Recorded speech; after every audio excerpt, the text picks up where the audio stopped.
I'm Chris Motes, and welcome to The Good Life. Around our kitchen table, we talk about the stuff that matters.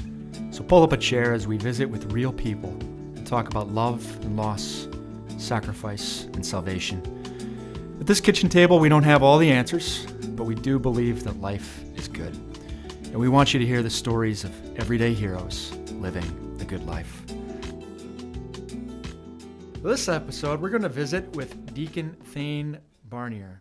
He's a married man, a deacon in the Catholic Church, and he has a beautiful, beautiful story of not just hardship in his own life, but of real conversion of heart on a particular issue, and arriving at peace after just a period of struggles around conception, childbearing, and his own marriage. Deacon Thane, welcome to the show.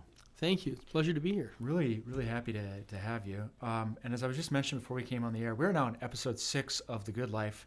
The show, we're just, as you hear in the intro, we're trying to just get real stories and kind of talk about some of those things that are hard to talk about in everyday life. Those things that maybe you don't bring up either in the checkout aisle at the grocery store, and you may not even talk about in your friendships and family, but are in fact, they can just bring peace and freedom to talk about. We're going to talk about a couple of those things in your own life today, but I got to say, you're the first man to come on The Good Life, so welcome. You're going to lead the way for the men. We're glad you're here. Trailblazer, I like it. Yeah, it's good. Before we really get into the meat and potatoes of just the beautiful story in your own life, you've married 30 years now. Do you mind just sharing a little bit about kind of your own background, upbringing, family life as a kid? Sure. And then coming into your own vocation of marriage as you met Joanne and got married. Yeah. So I grew up in Montana, mostly in western Montana. I was raised Baptist, a very devout family. It was, I call it laid back Baptist. I ventured in some Baptist churches down south that was like, maybe I'm not a Baptist. But very loving, very supportive, small community, 50, 60, 70 families, something like that. Yeah. And I met my wife, Joanne, in college, University of Montana, 75 feet up in the air on a lighting grid, working on a production together. We're both theater people. No way. She was raised Catholic. It's kind of an interesting journey for both of us because she had been kind of, that poorly catechized generation. So she'd been kind of searching. I'd always said my mother's faith is like gravity. It just pulls people in, Yeah. just because she has that love of Christ that just draws you in. Yeah. So, we got married in my Baptist church. And when we moved out here, 27 years ago, I guess, I just couldn't find a church that I felt comfortable in. So she had kind of started going back to Mass. I started just kind of not going to church. I go with her once in a while. Never lost my faith or my relationship with God, but going to church just I couldn't find anywhere I felt comfortable. So one of the things Joanne did for 25 years, she was a roadie touring with bands all over the country. Everybody from Michael W. Smith to Korn and AC/DC. But she happened to be on tour with Michael W. Smith and Amy Grant. And she was the only Catholic on the tour. And they started asking her questions about why do Catholics believe this? And she couldn't really say. So she picked up this book, Catholic and Christian, by Alan Schreck, which is written for Protestants exploring Catholicism. And as she was reading that book, I picked it up one day and started reading it. And I wound up reading that cover to cover in one day. And I was like, I don't have any problem with any of that. And what really started me thinking about it was we had decided it was time for us to try and have kids. So I was coming to the realization, if I'm going to expect my kids to go to church, I got to go too. So if we're going to raise the kids Catholic, which I didn't have any problem with, then I need to at least get to the point where I'm going to Mass. Yeah. So I read that book, didn't do anything with it for a couple of years. And then my brother wound up moving up here, and that's a long story, but he wound up exploring RCIA, unbeknownst to me. And And I got the call from the person at the cathedral saying, well, yeah, Jeff was interested in RCIA. Yeah. So I said, well, I got you on the phone. And just like we did everything in our lives together, my brother and I went through RCIA and entered the Catholic Church together. Interesting. Wow. So, and then that, that led to me, becoming a deacon was nothing I even considered. It was just kind of one day the Lord said, hey, guess what? Okay. So I've known you for a while. I didn't know you were a convert, which is it's just wonderful and beautiful. Thank you for sharing that. I also worked in the same building as Joanne for several years. Mm-hmm. I had no idea she was a roadie. Oh yeah, on concert crews. Very interesting. And so you just shared a little bit there, and I want to come back to this of okay, we want to have kids, and how that's sort of prompting of some more intentionality in the life of faith. But I want to just pause that there, and then we'll circle back to it. But I want to talk a little bit about kind of an ethic of life and kind of where you were at in your life at this time with a pro-choice position, that you weren't necessarily for abortion, but it was sort of who am I to tell anybody else what to do? Exactly. Tell us about kind of where you were at with abortion at that point. Yeah, so I always talk about my journey from pro-choice to anti-abortion. Yeah. Because I fell into that camp. Well, I would never have an abortion. Personally, I think that's wrong. Yeah. But it's not my right to tell someone else how to choose what's best for their bodies. Yeah. And I think it's because in this country, we hold our freedoms, as sacrosanct, right? That's this country was built on freedom. People die for this freedom. Yeah. The freedom to make our own choices in life and choose our own destinies, and we hate it when our government tries to tell us what we can and can't do. And you're from Montana. I'm from Montana. And South Dakotans, yes. It's a little bit of cowboy. Hey, we can take care of ourselves. That's right. Yeah. Look at the COVID lockdowns. I was right there with everybody else saying this is ridiculous. Yeah. These are unfair, unrealistic restrictions placed on us by politicians who've lost touch with reality. Yeah. So that American ethic of independence. Yeah. Exactly. Yeah. So that's what led me to think I didn't have the right to tell someone else how to choose. Sure. But along the way, people always ask what changed my heart. Yeah. And what changed for me was when I realized that fetus in a pregnant mother's womb is not just a growing collection of cells. Yeah. It truly is a human life. Yeah. And that changes everything. Once you accept that fact, everything changes. It's got a soul. It's got a soul, And for me, that proof didn't come from, a scientific study or a test, or it didn't even come because the church told me so. Yeah. My proof came when we came face to face with the loss of just one of these unborn human lives. Yeah. And like I said, Joanne and I, we don't have kids of our own. We've struggled with infertility our entire marriage. Yeah. And we've had to deal with those questions of, well, how far are we willing to go to try to have kids? Yeah. And ultimately surrender to God's plan for us. Yeah. But along the way, we've suffered through that pain and loss of miscarriage. Yeah. We've lost several babies over the years. Most of them very early in the pregnancy. Sometimes we didn't even know Joanne was pregnant until the miscarriage happened. Sure. But every time we did, it caused this great pain of loss. Yeah. And then I had to walk with my little sister through that same pain. She also struggled with infertility, and they've been trying for months to get pregnant, and they finally did. And several months in, she miscarried. And that pain was so intense for her that it would be years before she was willing to try again. Yeah. And then my sister-in-law lost a baby late into one of her pregnancies. I'm not sure how late, 6-7 months in. Yeah. A baby that they would name Luke. And a baby whose ashes we would place in my brother's hands when we buried them together after he died in a car accident a few years ago.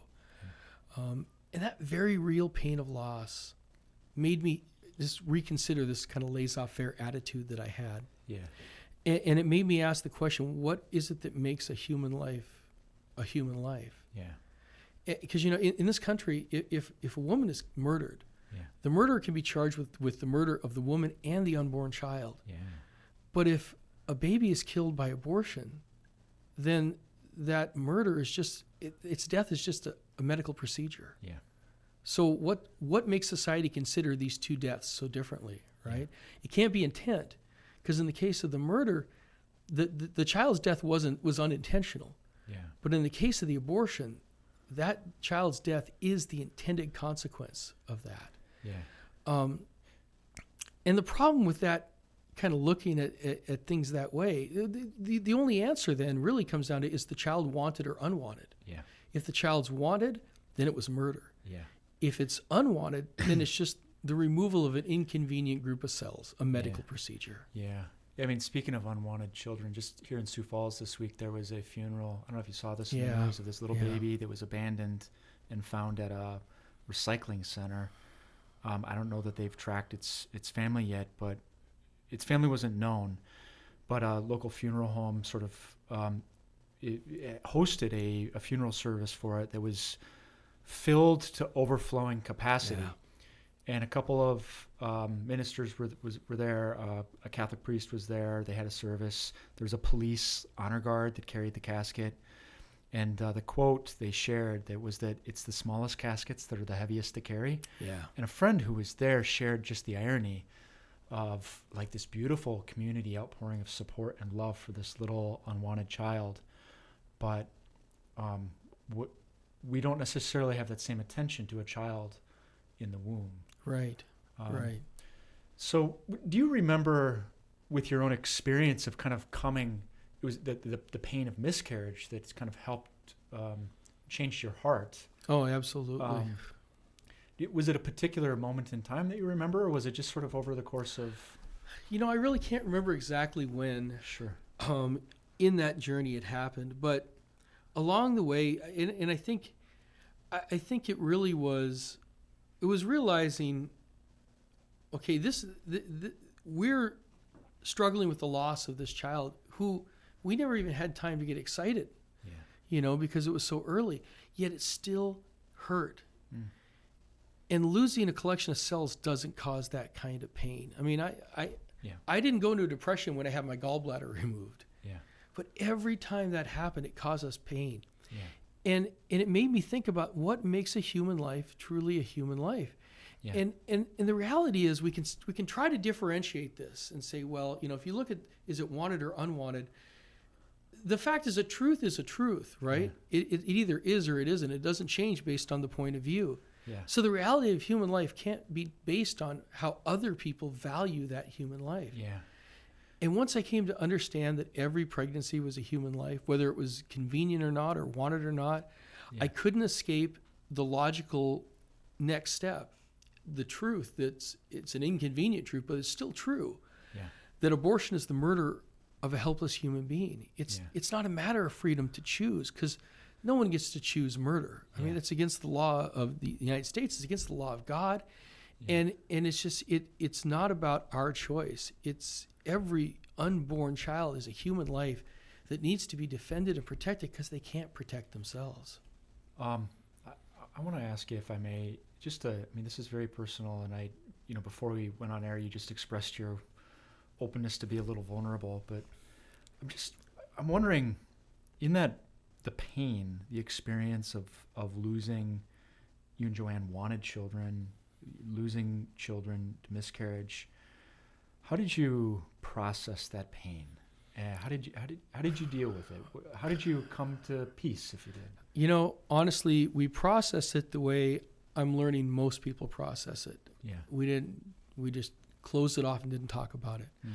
I was, this homily that I gave this weekend, what shocked me the most was how many women came up to me in tears, in gratitude, because they've dealt with miscarriage and that pain, but they've never talked about it. Yeah. And it's like this, me talking about it gave them permission to talk about it. Yeah. And that was really what really started our healing, was we started talking about it. Mm. And we reached a point where we surrendered to God's will in our lives. And it was like, we just said, okay, look, we're not going to have kids. We talked about adoption. We never pulled the trigger, and we could never understand why, but we just surrendered to God's will. And when my brother passed away, it's been about 11 years ago now, I was just getting ready to enter into formation for the diaconate, and he died in a car accident. Left behind 5 little kids under the age of 10, and his wife was 5 months pregnant. So suddenly I'm the father of 5 kids. And walking that journey with them, with those 6 young lives that looked to me as a father figure, not having any idea what I'm doing. I mean, I remember sitting in Mass telling God, look, I can't be a deacon and a father. I can't do this. I don't know how to do either one.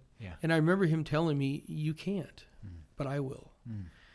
So it was really all about surrendering to that. And we've looked at the blessings God's put in our lives. We have 24 nieces and nephews who love us and are very active in our lives, and we're very active in their lives. And they make a constant rotation through my basement. It's like the Barnier Home for Wayward Children. It's like, I think we're on like the 6th nephew who's lived with us at some point going to college or whatever. That relationship that we have has filled our hearts. And we've allowed that to fill our hearts. We've allowed that to be enough. And we've just leaned into letting God take us where we are. I think I'm still the youngest deacon in the diocese at 52. Okay. I know I look about 65, but I'm really only 52. But it's hard for young men to enter into the diaconate because they got kids, and that's your first vocation. But God has allowed us the freedom to do all these amazing things for his glory. But at the same time, he's filled our hearts with that love of children through our nieces and nephews in a way that, we wouldn't trade for the world. Oh, that's beautiful. So I'm really struck too by the women that just approached you after Mass, your homily and sharing your story. I'm struck that it's, this pain of miscarriage and then not sharing, it similar maybe to the pain that women can experience after an abortion. 1 in 4 American women have had an abortion. And, whether it's an abortion, which is obviously a different thing because there's a measure of responsibility, obviously, that isn't carried when there's a miscarriage. But how would you, maybe just in your role as a spiritual counselor, how would you counsel either a mother or a father that is carrying this pain? Maybe they haven't talked about it. You shared the importance of talking openly in your own healing. Any other points of advice that you might share in counseling someone? Well, there's 2 things you got to realize. First of all, God's mercy is for all of us. There's no sin that can't be forgiven. There's no mercy that can't be granted. All you have to do is ask. And the other thing that I've told a couple of women, which is very hard at first, it can be like it hits you like a ton of bricks. And that's that child that you aborted is in heaven praying for you. And that can cause a lot of pain in the short term. But it can also help get past that misplaced grief or that misplaced sense of responsibility, that misplaced sense of despair. That's the word I'm looking for. Because if that child is praying for you, it's because they have forgiven you. And if God's forgiven you, they've forgiven you. So now you need to get past your own shame that the enemy's trying to keep you trapped in that despair, and allow yourself to heal and allow yourself to be whole again. And while that thought of your aborted child praying for you may hurt a lot right at the beginning, it kind of increases that short sense of grief. Once you accept that fact, that's when the consolation comes. And that's when you realize that healing can begin because everybody has forgiven you except yourself. Oh, that's so powerful. One of our earlier episodes, I got to just share this quick story. And for listeners, go back and listen to this episode if you haven't already. But Dr. Patty Giebink was on the show. She was a former Planned Parenthood abortion doctor. And she, after having had just a real conversion of heart, she's at like a big conference. She's Protestant. It's a big Protestant conference. She's in a stadium. She's giving her testimony up on stage. And 60, 70,000 people, I don't remember what it was, but the entire stadium just begins chanting, "Patty, we love you. Patty, we love you." And as I was prompting her to reflect on this experience, I could just see the glisten in her eye of just how deeply impactful love is in bringing about healing and sort of just bringing these things to the open. So I'm really struck too. Okay, maybe going back to what you just shared about these nieces and nephews. I just watched Sound of Hope yesterday. I don't know if you've seen it. I have. But, just like this couple is a pastor, a Baptist, I think, down in the South. He and his wife, they had 2 kids. But their own call to like bring more children into their life through foster. I'm really struck too just by like the way in which what was and may still be a cross in your life actually just created the capacity for more love in some ways. Absolutely. Do you see just God's providence in that in some ways? Oh, 100%. Yeah. One of the things I love about being a deacon is I get to use these stories when I preach. And I actually preached about this one time, we can think this is what our blessing should look like. These are the blessings I get from God. This is what I want from God. And for us, we wanted that blessing of children. Yeah. We had this image of what it would be. But once we got past that and we accepted the amazing gift that God has given us through, not just through our nieces and nephews, but all the young people that God has brought into our lives through, our youth discipleship ministry and things like that. It is none of that would be possible if we had kids of our own. Sure. So while we've made that sacrifice of having our own children, what it's allowed us to offer is much broader, frankly, than what we would have been able to do with our own children. We've been able to touch more lives. And we haven't lacked for love in our lives. It's just, there are days when you still wish you had kids of your own, but you got to look at it and go, God has filled us with so much grace and so much love. We're really not lacking anything. That's beautiful. It's so, it's very striking to me that God is just, there was an abundant generosity that filled up this gap in a way that was unexpected. As we maybe 5 minutes or so left here, I want to reflect too on just kind of going back to this position of being pro-choice of like, well, my personal beliefs are this, but how can I, when we start as Americans thinking about law and politics, sometimes we can go to like, well, I don't know if I can tell somebody else what to do, which, this is like the original sin of Catholics in political life. Going back to JFK with his famous speech to, who was it, the Dallas Baptists? I'm looking over at Casey like he might remember. This was, JFK's running for president, and this is a concern. It's like a campaign issue of like, I don't know, we haven't had a Catholic president before. And he made very clear, like, don't worry, everybody. I'm not going to like take my marching orders from the Pope. And it's like, first of all, that's not what we do. Right. Like, it's all about like, church teaching, even on something like life, is in accord with human reason. Right. We can make these arguments according to the natural law, what we can see and observe. There's an independent, separate, unique living human being from the moment of conception. Yeah. It's scientifically demonstrable. Fast forward to the 80s with, Governor Cuomo at that time, Mario Cuomo, and then even Senator Bob Casey, a prominent Catholic politician. We've always had this thing of like, well, I don't know if I can tell, here's what I believe, but I don't know if I can tell others what to do. For Catholic citizens that maybe feel like they're a little bit in this position, any advice or counsel to them as they're kind of wrestling with the issue? Well, I think what we need to realize, a lot of times I think we're all burnt out on this issue. Yeah. We're Totally tired true. of getting beat over the head with it, and we just wish it would go away. Yeah. But that weariness that we feel on this issue and other issues, it's like the gospel we had this weekend. The disciples left because the teaching that you have to eat my flesh and drink my blood is too hard. Yeah. And Satan wants us to just feel so weary that we will walk away because that's easier than changing our view of the world or taking a stand, right? Yeah. And we're faced with that same choice. Or, especially like on this issue, are we going to turn and walk away because this teaching is too hard? Or are we going to accept that human life begins at conception?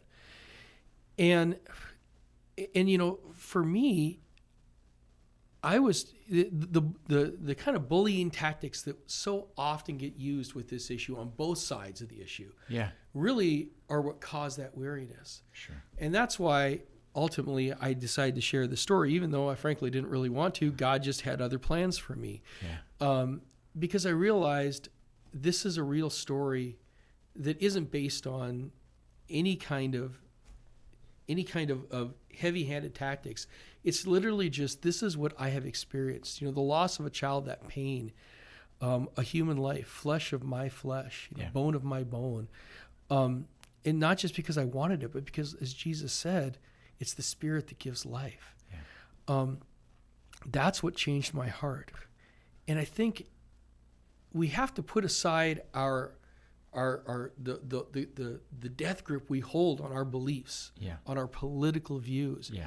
We have to be willing to say, okay, I'm wrong. I understand now. It changes. We have to be willing to change our view of the world when we're confronted with undeniable facts. Yeah.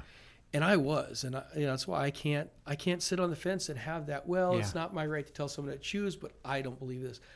I can't do that anymore, because once you realize that's a human life, Yeah. it's not about one person's right to do with their body what they want. There's two bodies there. There's two lives there, and both are equally important. Yeah. And let's be generous here and go back to 50 years ago at the time of Roe versus Wade, which Amendment G, it's not actually true, but the organizers, proponents of Amendment G, say, oh, we're just restoring Roe versus Wade. Not actually true. But let's give, at the time of Roe versus Wade, give them the benefit of the doubt that the Roe court said, well, we can't reach the decision of when life begins. And I don't know if that was actually true at the time, but fast forward 50 years, we know a great deal of ultrasound technology has advanced so far. Yeah. The field and science of embryology and what's happening, at the moment of conception with DNA and how that works.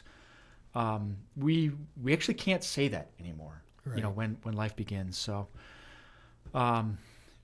Deacon Thane, it's just been a pleasure to visit. I just want to really honor you and thank you. I know being vulnerable with one's story is not always easy, but I just hope and pray that your own courage to kind of step out there and share your own story might inspire others to do the same. So thanks for joining us. If it touches one heart, changes one mind, saves one life, it's worth it. How can you say no? Amen. So well put. That's all the time we have for today. To all our friends and listeners out there, thanks for joining us on this episode of The Good Life.